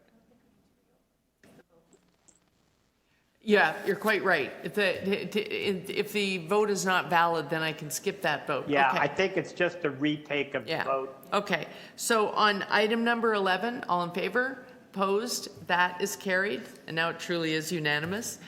And on item number 17, that's the demolition application at 20 Patricia Avenue. Councillor Fillion is moving staff recommendation number 1 to deny the application. All in favor? Opposed? That is carried. Okay, super. Now we're on to, I'm going to skip to 19, because we have some speakers registered. Are they still with us? Oh, neither one? Okay, then I'm just going to ask, do we still have the speaker for item number 20? Item number 20, I have Victoria Suko-Verchova. Okay, so councillors, seeing speakers seem to have disconnected, so I'm going to suggest that we go back and just finish the agenda chronologically, because we're not keeping anyone waiting on the line. Councillor Cole, you held item number 9, which is the preliminary report on 4050 Yonge Street. Did you have questions? Yes, I have the motion I sent to the clerk. Oh, clerks do now have the motion.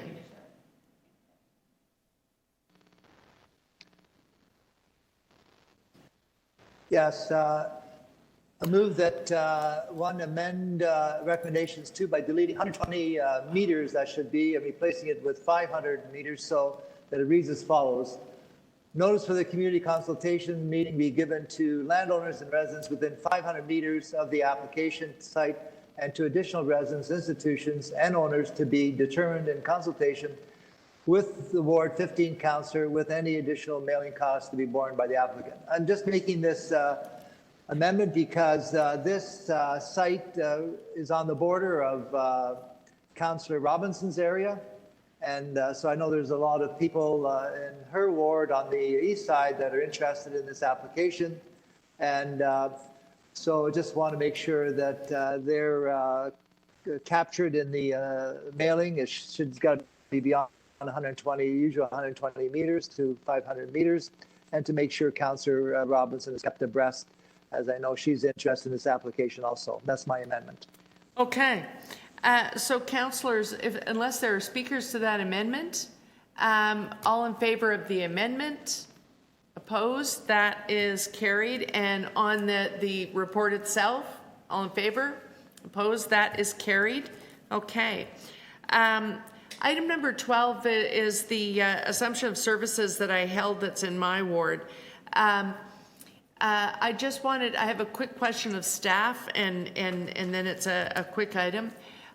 Do I have someone here on 1812? Is there someone who can answer the question? The issue that I have is with respect to the condition of the boulevard we are assuming. Is the assumption of services here for just the road portion of the right-of-way, or is it for the entire right-of-way, including boulevard easements that would be under the city's ownership? It's a little unclear in the wording.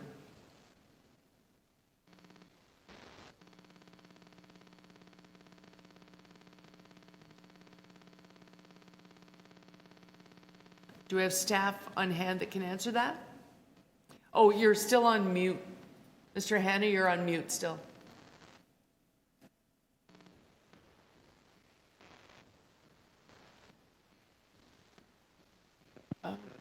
There we are. Mr. Hanna? Can you hear me? Yes, now we can. Thank you. Okay, so the assumption is for the entire right-of-way, the newly created right-of-way, including the roads, the boulevards, and services. So I have some concern in taking this over right now because when the developer first finished this development in the new road, he did lay in sod and everything was perfect, but he has not done anything to maintain the boulevard where Valier Place meets up with Page Avenue, and the area around the super mailbox, the Canada Post super mailbox, which is sitting on our boulevard, has never been maintained. It is now, it now has just weeds that come up as high as where the super boxes start. And I think if you mowed those weeds down, there isn't even grass left underneath them. So if we assume these services, I lose my ability to ask the developer to make the site as they were required to make it. Do I not? Well, the developer has been instructed, we talked to the developer and they have been instructed to clean up that area and cut the grass. They're scheduled to do this week and also remove any litter. But once the subdivision is assumed, that becomes just like any residential house with a flankage on a public road where the homeowner would be responsible for maintaining going forward. Yeah, so and I did ask about this earlier, so perhaps that's why they're responding now. If you have in good faith that they're going to do this, and it's a reputable and good city partner developer, if you have a commitment that they're going to fix that small portion of the site, then I could proceed with the item because I think that's best for the city's purposes, is it not? Yes. Okay. Yes, I agree with that. Okay, thank you. Those are my questions, and thank you for following up on that. If there are no other questions, I can move the staff recommendations. Seeing no hands going up. So all in favor of the staff recommendations? Opposed? That is carried. Thank you.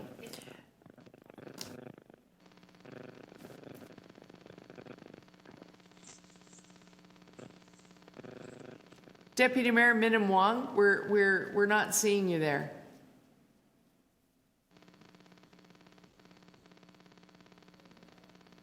Deputy Mayor Minim Wong, I hate to do this, but I'm going to have to do a quorum check. Oh, yeah, I see the caution sign now. There he is. I think the deputy mayor was you were having a connection issue. We saw the caution sign go up on your tile. Okay, so I see quorum now. So all in favor on item number 12, the assumption of services. Opposed? That is carried. Thank you. Item number 16, we have not done yet. Councillors, did we do? Oh yeah, we did do 16. Sorry, I just didn't cross it out. So that brings us to 18. We have one other demolition request. Councillors, number 18 is residential demolition request 3 and 5 Cadillac Drive. We have a note from Councillor Pasternak that he is okay with moving the recommendation, but he does not say whether he wants with conditions. Oh, right. That's right. So councillors, this is one of those unique demolition applications where there are no conditions that need to be met. So unless there are questions on the item, oops, we're missing the deputy mayor again.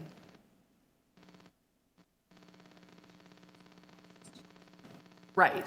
Oh, right, yes. That's a better way to put it. Yes. I see Councillor Minim Wong's tile back, but I don't see his face, so I can't take the vote. Deputy Mayor, are you able to turn your camera on?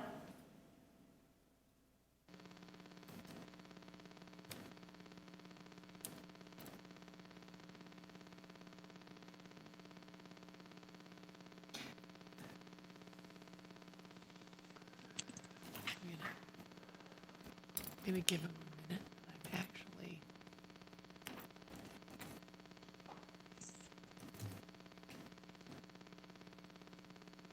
So councillors, I think the deputy mayor is having problems and needs to reconnect. So I'm just going to take a 1-minute recess to let him do that. Let's make it 2 minutes, and then if anybody needs a body break, they can take it.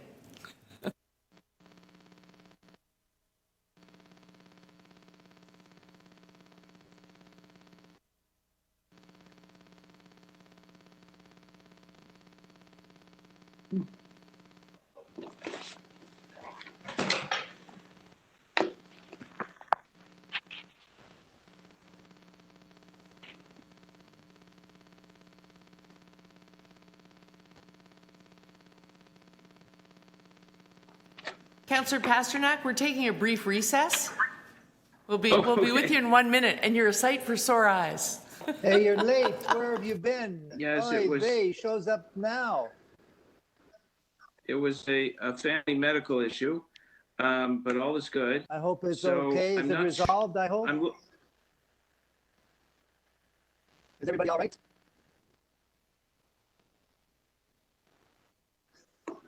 No, but I understand there's two awards.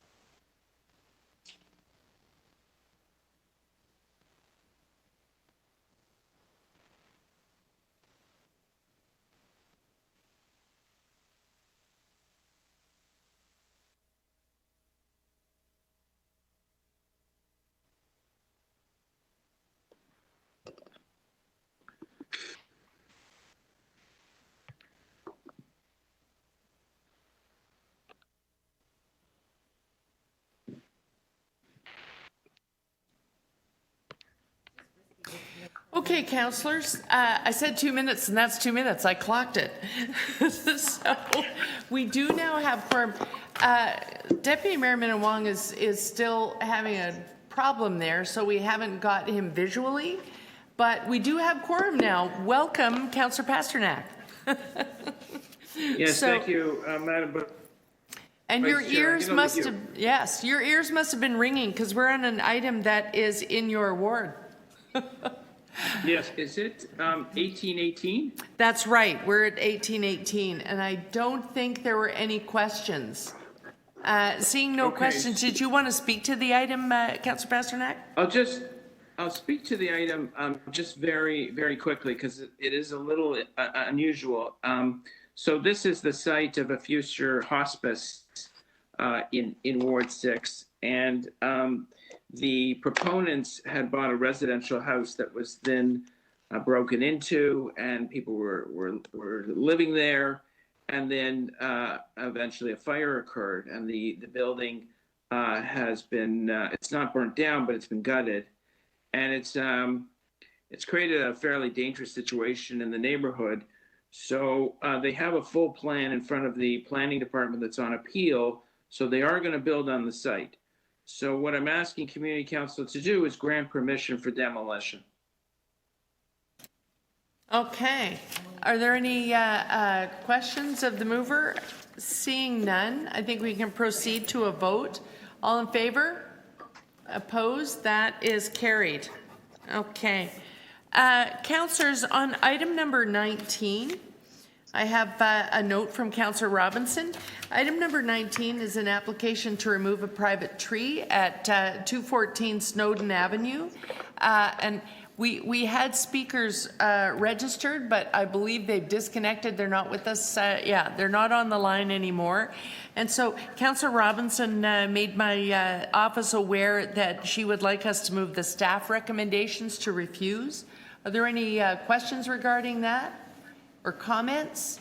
Seeing none, I'm going to go right to a vote. All in favor of the staff recommendation? Opposed? Seeing none, that is carried. And lastly, item 20 also had a speaker registered, but they are no longer on the line. And that is a request for fence exemption, rear yard 47 Codsall Avenue. Staff recommend a refusal or approval with conditions. Councillor Pasternak, this is in your ward. Yes. Yes, no, thank you very much. This application has had a long, torturous route. You may recall it came originally as large hedges, which had been removed, and they needed permissions to rebuild. So I know we're coming to the end of the meeting. I don't want to hold people up, but we've spoken with the owner several times. Obviously, they're looking. They abut a sort of a busy street, Codsall, and I'm prepared to grant the fence exemption with conditions, and the conditions are listed in the report. Okay. Are there any questions for staff or questions for the mover? Okay. Seeing none, I will put the councillor's motion to a vote, which is the second recommendation, which is approval with conditions. All in favor? Oops, sorry, I went too fast. There, I need to see your hands. All in favor? Opposed? That is carried. Thank you. And I think I got all of the items. Madam Chair? Yes, Councillor Cole? Madam Chair, I have a point of order. I would like to reopen NY 18.15, additional speed humps on Castlefield Avenue. There's a bit of confusion on my part, and I would like to reopen it and then ask questions, a couple of clarification of staff. Okay. I'd like to reopen. I hope there will still be staff there to do that for us. First of all, a motion to reopen. All in favor? Opposed? That is carried.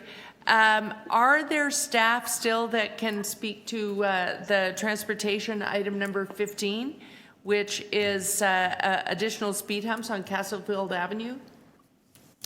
Oh, I see Mr. Clement's still there.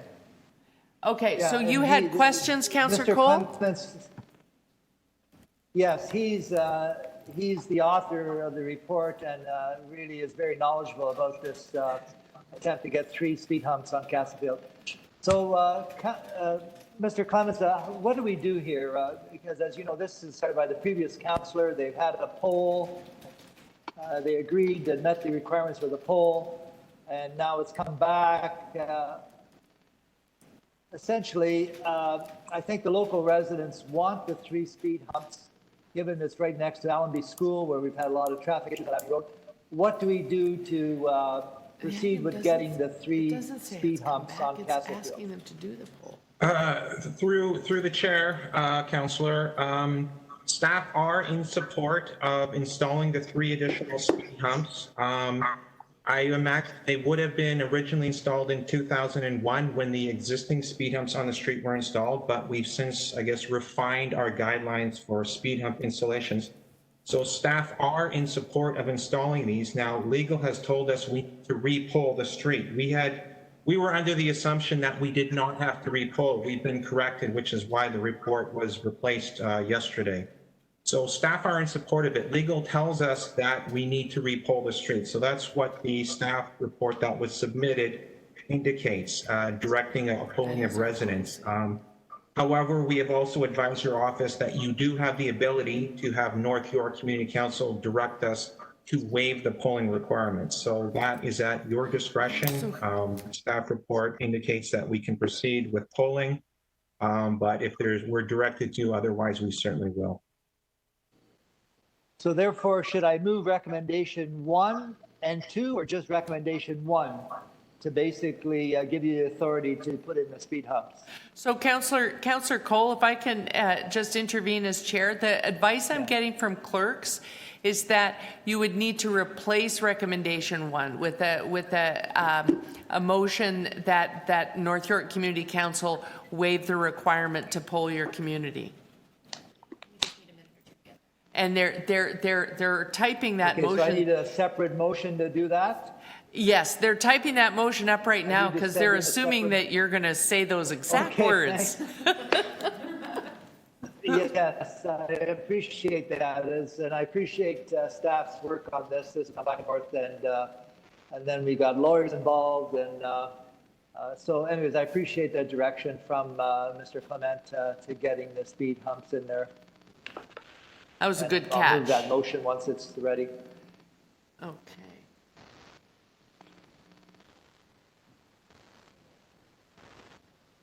Yeah, if that's fully your intent, they're racing to get it done. But if that's fully your intent, that we replace recommendation 1 with a recommendation that North York Community Council waive the requirement to poll the community, and 2, which is North York Community Council authorize the installation. If that is your intent, they're happy to just go ahead and have us take the vote. Because to get it all up on the system. Yes, that is my intent. Yeah. Oh, it looks like we're ready. Wow. Be impressed, everyone. Be very, very impressed. I'm impressed. So I have. Okay. I have to read the whole thing, I guess. No, we can consider given the lateness of the hour, Councillor Cole, I suggest you consider it read. Know your audience. Yeah, no, we can read it. Okay. Thank you. So, councillors, that was a good catch. So moved. Yeah, all in favor of Councillor Cole's brilliant motion. Opposed? That is carried. And on that, we're looking for a motion to adjourn. Councillor Pasternak, do you want to move the motion to adjourn? Let's get you in these minutes. Oh, wait a minute. Do you have any bills to adopt? Well, see, that's why you're the chair and I'm the vice chair. You caught me.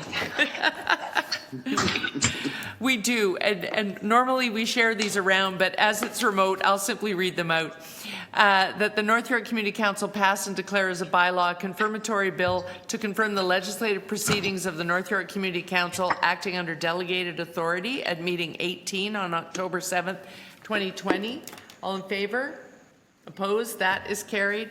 And that the North York Community Council pass and declare as bylaws bills 818 and 819 prepared for the October 7th, 2020 meeting 18 of the Community Council. All in favor? Opposed? That is carried. Now the motion to adjourn from Mr. Chair. Thank you. All in favor? Opposed? That's carried. Thank you, gentlemen. Enjoy the rest of the day. You too. Thank you. Thank you, Madam Vice Chair. I hope for everyone's, filling in. is everyone okay, James? No, it's okay. It was